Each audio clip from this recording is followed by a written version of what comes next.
Yo, what's up mga yang true? Ngayong video nga na to, kakabit na natin yung pinadala sa atin na gulong ni Panther Tires. Napaka-solid.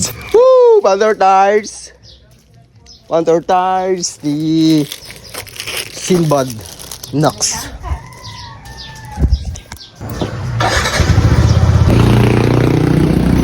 Yan, dito tamang baklas lang ng gulong. Tapos dito, syempre, baklas na yan. Napaka-basic lang sa mga mekaniko yan. Then yun, nilagay na sa machine. Syempre, kumpleto sila dyan. Kaya kahit may alam ka, kung wala kang mga machine na katulad ng mga nasa mekaniko, syempre, di mo magagawa yan. Kaya matik, magpapagawa ka. At syempre, matik, ayan yung papalit natin. Napaka-solid. May kasama na pala yan sealant, mga yang true. At yun, ginanon lang. Napaka-basic, nakasalpak na agad.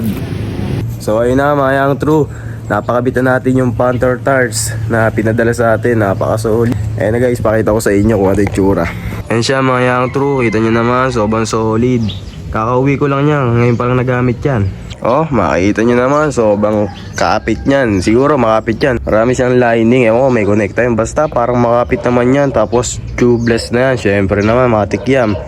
Tapos size nito 110 by 70 by 13 pang NMAX. Napaka-solid, let's go. Napaka-solid. Bigyan na natin ng kapurasang montage. Rolling tayo mga yang true. Rolling yarn. Rolling yarn.